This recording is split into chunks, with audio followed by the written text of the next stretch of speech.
अस्सलाम वालेकुम my YouTube family, कैसे हैं आप सब लोग। अल्हम्दुलिल्लाह मैं ठीक ठाक हूँ। Welcome back to my channel. आप देख रहे हैं जी फैमिली व्लॉगर सबा और मैं हूँ आपके साथ सबाहत। तो जी ये जो क्लिप आप देख रहे हैं ये है जी स्वीटी जी लाहौरी व्लॉगर, जो कि आजकल गई हुई हैं जी गिलगित वगैरह और बाबू सर टॉप, मतलब ये नॉर्थन एरियाज़ की तरफ जो है ये गई हुई हैं अपने हस्बैंड के साथ। जैसा कि हम सब जानते हैं कि उन्होंने वीडियो अपनी फर्स्ट अपलोड की थी।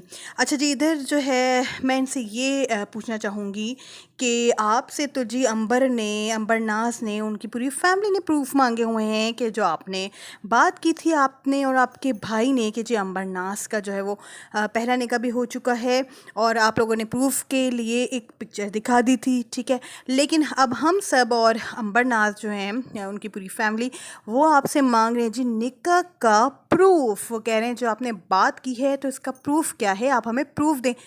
और जनाब आपने प्रूफ देने की बजाय जी फैसला कर लिया प्रूफ को छोड़ो जी भाड़ में और हम चलते हैं जी नॉर्दर्न एरिया से एंजॉय करने के लिए।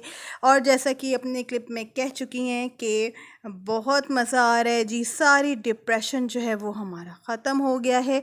मैं जो इतनी टेंस थी इतने दिनों से, हाँ 3-4 महीनों से मैं इतनी टेंस थी और अब जो इधर आके मुझे लग रहा है मेरी टेंशन रिलीज़ हो गई है, टेंशन फ्री हो गई हूँ, डिप्रेशन ही नहीं है अब मुझे, मैं अब खुश हूँ, दिल खुश है। तो जी हम आपसे ये सवाल करते हैं, आपसे तो प्रूफ मांगे गए थे जी कि जी आपने जो बात की है भाई उसका सबूत तो दें। आपने किस बेस पे ये बात कर दी एक लड़की पे, उस पर ये बात बना दी, उस पर इल्ज़ाम लगा दिया कि तुम्हारा तो पहले भी नहीं कहा हुआ था, तो भैया आप प्रूफ दे दें।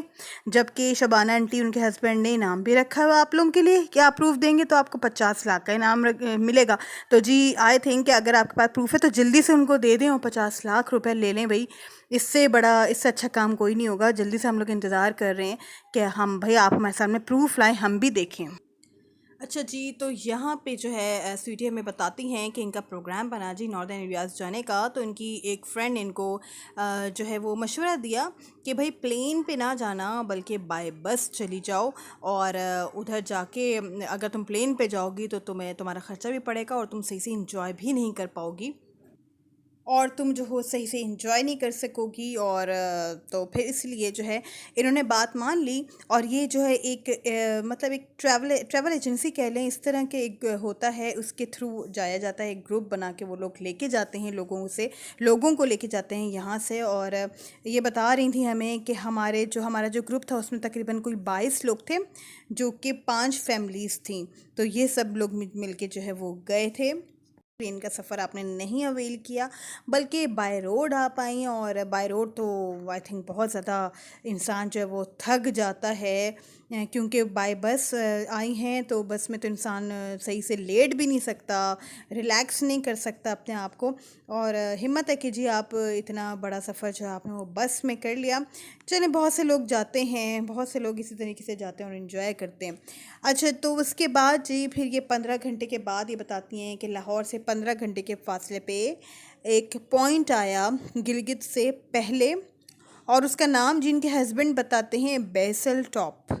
और वो बहुत ही खूबसूरत जगह थी, बहुत प्यारी जगह थी जो उन्होंने हमें दिखाई। उधर यहाँ पे इन्होंने जो है वो नाश्ता वगैरह किया और रिलैक्स हुए थोड़ा सा। और इन्होंने जो है कहीं से शॉल भी ख़रीदी, इन्होंने हमें शॉल भी दिखाई कि जी मैंने ये शॉल ख़रीदी है, फैंसी शॉल थी, बहुत प्यारी, बहुत खूबसूरत कलर लग रहा था। ठीक है जी, ज़ाहिर है गए हैं तो शॉपिंग भी होगी, सब कुछ होगा, इंजॉय तो करना है। और उसके बाद जी ये हमें खड़े होके बताती हैं कि जी यहाँ पे नहीं, बल्कि एक और मैं बात बताऊँ आपको। ये कहती हैं कि पहले मुझे पहाड़ों से ना बहुत डर लगता था, और आप मेरे ना रमज़ान से पहले के ज़रा कोई व्लॉग आप जाके देखें, उसमें मैंने बोला हुआ है कि मुझे पहाड़ों से बहुत डर लगता है, लेकिन अब मेरा डर ही ख़त्म हो गया। अब इस दफ़ा जब मैं पहाड़ों में आई तो मुझे कोई डर नहीं लग रहा। तो वो कहती हैं कि जी ये सब आप लोगों की वजह से मेरा डर ख़त्म हो गया है, क्योंकि आप लोगों ने मुझे जो ऐसा पत्थर दिल बना दिया है ना, तो जो है मेरा डर जो है, मैं किसी चीज़ से नहीं डरती, मैं पत्थर बन गई हूँ। तो स्वीटी ये तो आपको हमारे एहसान मान लेना चाहिए कि देखिए हमने आपका भला कर दिया। अगर आप अभी भी पहाड़ों से डरती होती तो आप कैसे जाती वहाँ पे, इंजॉय कैसे करती जो अब आप कर रही हैं। तो आपको ये शुक्रिया अदा करना चाहिए हमारा कि हमने आपको पत्थर दिल बना दिया है और अब जाके हस्बैंड के साथ माशाल्लाह इंजॉय कर रही हैं। घूम फिर रही हैं, खुश हो रही हैं, मज़े उड़ा रही हैं। और जी यहाँ पे वो ये भी कहती हैं कि 3-4 महीने से मैं बहुत ज़्यादा डिप्रेस थी, जो जो मामला चल रहे थे, चीज़ें ज़ाहिर है हमें भी पता है अंबर के साथ जो इनके मामला चल रहे थे और जो इन्होंने खुद ही क्रिएट किए हुए थे, तो जब भी तो आप डिप्रेस थी।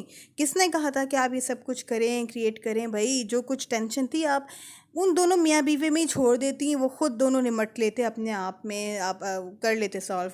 आपको क्या, आप तो नन थी ना, आप क्यों बीच में घुसी? क्यों इतनी टेंशन ली थी आपने अपने भाई की, अपनी भाभी की? ना लेती भाई, आपने रिश्ता करवा दिया था, अब आप साइड पे हो जाती कि भाई अब तुम दोनों हो मियाँ बीवी, अब तुम दोनों संभालो, मैंने करवाना था रिश्ता, मैंने करवा लिया, अब तुम दोनों अपने आप को देखो, अपने मसले सुलझाओ, हमें ना बताना भाई। तो आपको तो ऐसा करना चाहिए था, आपने इतना अच्छा काम किया था, रिश्ता करवा लिया था, रिश्ता जोड़ा था दूसरे लोगों से, तो बस फिर आपको उनमें से मेन मेखे भी नहीं निकालने चाहिए थे ना, कि वो तो फैमिली ऐसी, वो तो फैमिली ऐसी। जब आपका भला हो गया, जब आपका अच्छा हो गया सब कुछ, आपको जब अपना सब कुछ अच्छा अच्छा नज़र आने लगा, आपने कहा भाई अब इस तो इससे जान छुड़ाओ जी, बस इसको। तो आपने बस उल्टा सीधा जो है वो बीच में आप घुस गई, खामा खाई आप डिप्रेस हुई, खामा खाई आपने टेंशन ली अपने भाई की वजह से, अपनी भाभी की वजह से। भाई जो मसले थे उनको सॉल्व करने देती। तो कहती हैं कि जी 3-4 महीने से मैं यहाँ पे आई हुई थी, मैं इतनी परेशान थी, इतनी परेशान थी, तो मेरे हस्बैंड ने ये हल निकाला, मुझे इधर लेकर आए और बस मेरी फैमिली ने भी मुझे भेजा कि भाई तुम दोनों अलग में टाइम स्पेंड करो और खुश रहो। तो इधर मैं इनसे ये भी पूछना चाहती हूँ कि क्या स्वीटी आप जो है अंबर से ज़्यादा डिप्रेस है? आप क्या उससे ज़्यादा डिप्रेस हो सकती हैं जैसा आप बता रही हैं कि मैं बहुत टेंस थी? अंबर पे क्या गुजरा होगा? अंबर, जब आप इतनी डिप्रेस है तो अंबर पे क्या गुजरी होगी? उसको तो फिर और ऊंची जगहों पे जाना चाहिए अपने टेंशन रिलीज़ करने के लिए, और उसको भी इसी तरह से घूमने फिरने निकल जाना चाहिए, दूर दराज नॉर्दर्न एरियाज चला जाना चाहिए। तो भाई ये मुझे बात समझ नहीं आई कि अंबर से ज़्यादा तो आप टेंशन में नहीं होंगी इस वक्त भी, जो उस पर गुजरी है वो खैर आप पर नहीं गुजरी, ये तो हम सब भी जानते हैं। चलें खैर, एंजॉय करें आप अपने हस्बैंड के साथ वहाँ पे नॉर्दर्न एरियाज़ में, लेकिन एक बात का ख्याल रखें कि प्लीज़ प्रूफ देती जाएं, जो आप आपने अपनी बात की थी ना उसका प्रूफ देती जाएं, क्योंकि एक इंसान जो अगर कोई बात करता है तो उसका प्रूफ देना लाजमी होता है, वरना उसकी बात जो है ना वो कुछ भी नहीं समझी जाती। आप ये बात याद रखें, ठीक है? और अगर किसी के पास प्रूफ होते हैं अपनी बात के, तो वो सबसे पहले प्रूफ के साथ अपनी बात करता है, ये नहीं करता कि भाई बात कर ली और प्रूफ जो है वो जी वो क़यामत वाले दिन देंगे, ऐसा नहीं होता।